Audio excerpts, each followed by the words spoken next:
Part 1. Good morning. Thanks for coming in to see us here at the agency, Joe. I'm one of the agency representatives, and my name's Sally Baker. Hi, Sally. I think we spoke on the phone, didn't we? That's right, we did. So, thank you for sending in your CV. We've had quite a careful look at it, and I think we have 2 jobs that might be suitable for you. OK. The first one is in a company based in North London. They're looking for an administrative assistant. OK. What sort of company is it? They're called Home Solutions, and they design and make furniture. Oh, I don't know much about that, but it sounds interesting.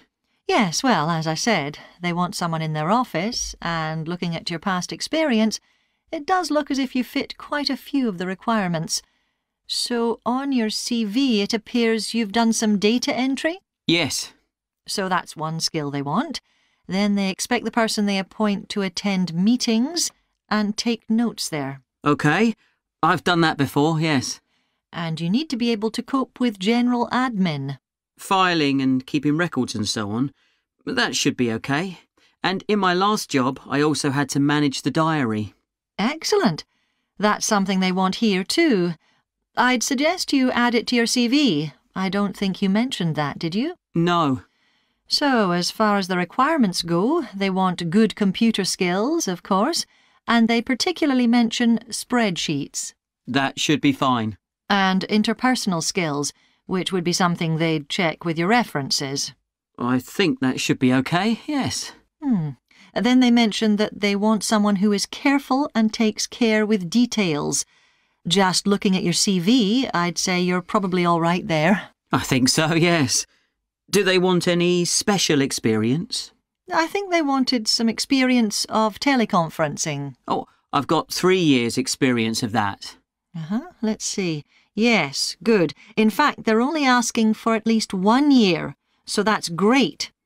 So is that something that might interest you? It is, yes. The only thing is, you said they were in North London, so it would be quite a long commute for me. OK. So the second position might suit you better as far as the location goes.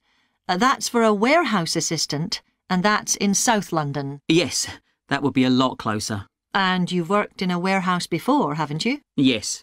So as far as the responsibilities for this position go, they want someone who could manage the stock, obviously, and also deliveries. That should be OK. You've got to keep track of stuff, but I've always been quite good with numbers. Good. That's their first requirement. And they want someone who's computer literate, which we know you are. Sure. Then they mention organisational skills. They want someone who's well organised. Yes, I think I am. And tidy? Yes, they go together really, don't they? Sure.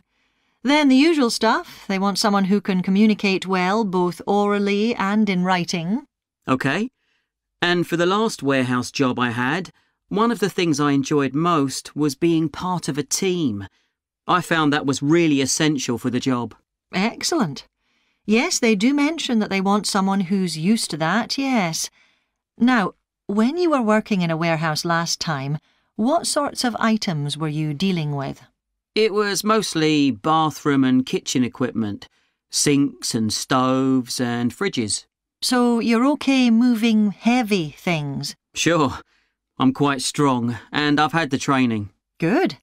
Now, as far as experience goes, they mention they want someone with a licence and that you have experience of driving in London, so you can cope with the traffic and so on. Yes, no problem. And you've got experience of warehouse work. And the final thing they mention is customer service. I think, looking at your CV, you're OK there. Right. So, what about pay? Can you tell me a bit more about that, please? Part 2. My guest on the show today is Alice Riches, who started the Street Play scheme where she lives in Beechwood Road. For those of you that don't already know, Street Play involves local residents closing off their street for a few hours so that children have a chance to play in the streets safely. She started it in her own street, Beechwood Road, and the idea caught on, and there are now street play schemes all over the city. So when did you actually start the scheme, Alice? Well, I first had the idea when my oldest child was still a toddler. So that's about 6 years ago now. But it took at least 2 years of campaigning before we were actually able to make it happen. So the scheme's been up and running for 3 years now. We'd love to be able to close our road for longer, for the whole weekend, from Saturday morning until Sunday evening, for example. At the moment, it's just once a week. But when we started, it was only once a month. But we're working on it. So what actually happens when Beechwood Road is closed? We have volunteer wardens, mostly parents, but some elderly residents too, who block off our road at either end. The council have provided special signs, but there's always a volunteer there to explain what's happening to any motorists. Generally, they're fine about it. We've only had to get the police involved once or twice. Now, I should explain that the road isn't completely closed to cars, but only residents' cars are allowed. If people really need to get in or out of Beechwood Road, it's not a problem as long as they drive at under 20 kilometres per hour. But most people just decide not to use their cars during this time, or they park in another street. The wardens are only there to stop through traffic. So can anyone apply to get involved in street play? Absolutely. We want to include all kids in the city, especially those who live on busy roads. It's here that demand is greatest. Obviously, there isn't such demand in wealthier areas where the children have access to parks or large gardens, or in the suburbs where there are usually more places for children to play outside. I'd recommend that anyone listening who likes the idea should just give it a go. We've been surprised by the positive reaction of residents all over the city, and that's not just parents. There are always a few who complain, but they're a tiny minority. On the whole, everyone is very supportive and say they're very happy to see children out on the street, even if it does get quite noisy. There have been so many benefits of street play for the kids. Parents really like the fact that the kids are getting fresh air instead of sitting staring at a computer screen, even if they're not doing anything particularly energetic. And of course, it's great that kids can play with their friends outside without being supervised by their parents. But for me, the biggest advantage is that kids develop confidence in themselves to be outside without their parents. The other really fantastic thing is that children get to know the adults in the street. It's like having a big extended family. It certainly does have a lot of benefits. I want to move on now and ask you about a related project in King Street. Right. Well, this was an experiment I was involved in, where local residents decided to try and reduce the traffic along King Street, which is the busiest main road in our area, by persuading people not to use their cars for one day. We thought about making people pay more for parking, but we decided that would be really unpopular. So instead, we just stopped people from parking on King Street, but left the other car parks open.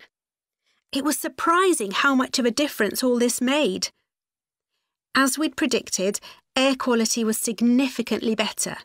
But what I hadn't expected was how much quieter it would be, even with the buses still running. Of course, everyone said they felt safer, but we were actually amazed that sales in the shops went up considerably that day. We thought there'd be fewer people out shopping, not more.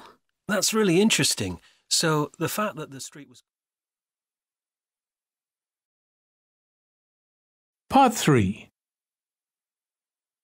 Tom, could I ask you for some advice, please? Yes, of course. If you think I can help. What's it about? It's my first media studies assignment, and I'm not sure how to go about it.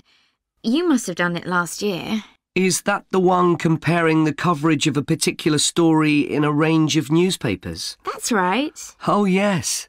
I really enjoyed writing it. So, what sort of things do I need to compare? Well, there are several things. For example, there's the question of which page of the newspaper the item appears on. You mean because there's a big difference between having it on the front page and the bottom of page 10, for instance? Exactly. And that shows how important the editor thinks the story is. Then there's the size. How many column inches the story is given. How many columns it spreads over. And I suppose that includes the headline. It certainly does. It's all part of attracting the reader's attention. What about graphics? Whether there's anything visual in addition to the text? Yes, you need to consider those too, because they can have a big effect on the reader's understanding of the story. Sometimes a bigger effect than the text itself. Then you'll need to look at how the item is put together. What structure is it given? Bear in mind that not many people read beyond the first paragraph. So what has the journalist put at the beginning? And if, say, there are conflicting opinions about something, does one appear near the end where people probably won't read it? And newspapers sometimes give wrong or misleading information, don't they? Either deliberately or by accident. Should I be looking at that too? Yes, if you can. Compare what's in different versions. And as far as possible, try and work out what's true and what isn't. And that relates to a very important point. What's the writer's purpose? Or at least the most important one, if they have several.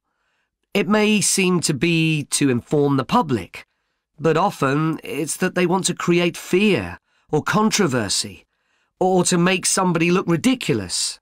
Gosh, I see what you mean. And I suppose the writer may make assumptions about the reader. That's right. About their knowledge of the subject, their attitudes, and their level of education, which means writing so that the readers understand without feeling patronised. All of that will make a difference to how the story is presented. Does it matter what type of story I write about? No. National or international politics, the arts, anything, as long as it's covered in 2 or 3 newspapers. Though, of course, it'll be easier and more fun if it's something you're interested in and know something about. And on that basis, a national news item would be worth analysing. I'm quite keen on politics, so I'll try and find a suitable topic. What did you choose for your analysis, Tom? I was interested in how newspapers expressed their opinions explicitly. So I wanted to compare editorials in different papers, but when I started looking, I couldn't find 2 on the same topic that I felt like analysing. In that case, I won't even bother to look. So in the end, I chose a human interest story, a terribly emotional story about a young girl who was very ill, and lots of other people, mostly strangers, raised money so she could go abroad for treatment. Actually, I was surprised. Some papers just wrote about how wonderful everyone was, but others considered the broader picture, like why treatment wasn't available here. I usually find stories like that raise quite strong feelings in me. I'll avoid that. Perhaps I'll choose an arts topic, like different reviews of a film or something about funding for the arts. I'll think about that. Yes, that might be interesting. OK, well, thanks a lot for your help, Tom. It's been really useful. You're welcome. Good luck with the assignment, Hazel. Part 4. Nowadays, we use different products for personal cleanliness, laundry, dishwashing and household cleaning, but this is very much a 20th century development. The origins of cleanliness date back to prehistoric times. Since water is essential for life, the earliest people lived near water and knew something about its cleansing properties, at least that it rinsed mud off their hands. During the excavation of ancient Babylon, evidence was found that soap making was known as early as 2800 BC. Archaeologists discovered cylinders made of clay, with inscriptions on them saying that fats were boiled with ashes. This is a method of making soap, though there's no reference to the purpose of this material. The early Greeks bathed for aesthetic reasons and apparently didn't use soap. Instead, they cleaned their bodies with blocks of sand, pumice and ashes, then anointed themselves with oil and scraped off the oil and dirt with a metal instrument known as a strigil. They also used oil mixed with ashes. Clothes were washed without soap in streams. The ancient Germans and Gauls are also credited with discovering how to make a substance called soap, made of melted animal fat and ashes. They used this mixture to tint their hair red. Soap got its name, according to an ancient Roman legend, from Mount Sapo, where animals were sacrificed, leaving deposits of animal fat. Rain washed these deposits, along with wood ashes, down into the clay soil along the river Tiber. Women found that this mixture greatly reduced the effort required to wash their clothes. As Roman civilization advanced, so did bathing. The first of the famous Roman baths, supplied with water from their aqueducts, was built around 312 BC. The baths were luxurious, and bathing became very popular. And by the 2nd century AD, the Greek physician Galen recommended soap for both medicinal and cleansing purposes.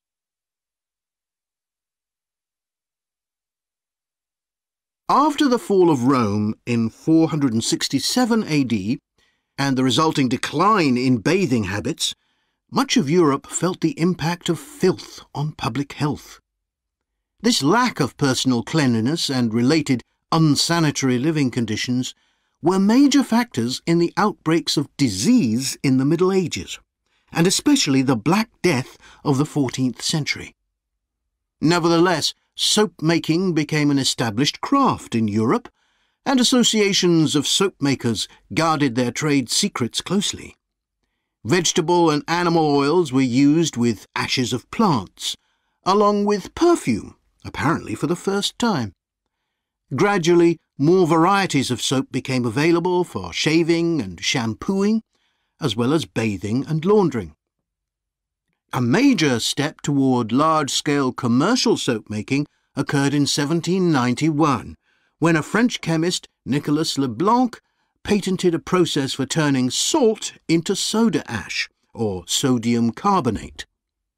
Soda ash is the alkali obtained from ashes that combines with fat to form soap. The Leblanc process yielded quantities of good quality, inexpensive soda ash. Modern soap-making was born some 20 years later, in the early 19th century, with the discovery by Michel-Eugène Chevreul, another French chemist, of the chemical nature and relationship of fats, glycerine and fatty acids. His studies established the basis for both fat and soap chemistry, and soap-making became a science. Further developments during the 19th century made it easier and cheaper to manufacture soap. Until the 19th century, soap was regarded as a luxury item and was heavily taxed in several countries. As it became more readily available, it became an everyday necessity, a development that was reinforced when the high tax was removed. Soap was then something ordinary people could afford, and cleanliness standards improved. With this widespread use came the development of milder soaps for bathing and soaps for use in the washing machines that were available to consumers by the turn of the 20th century.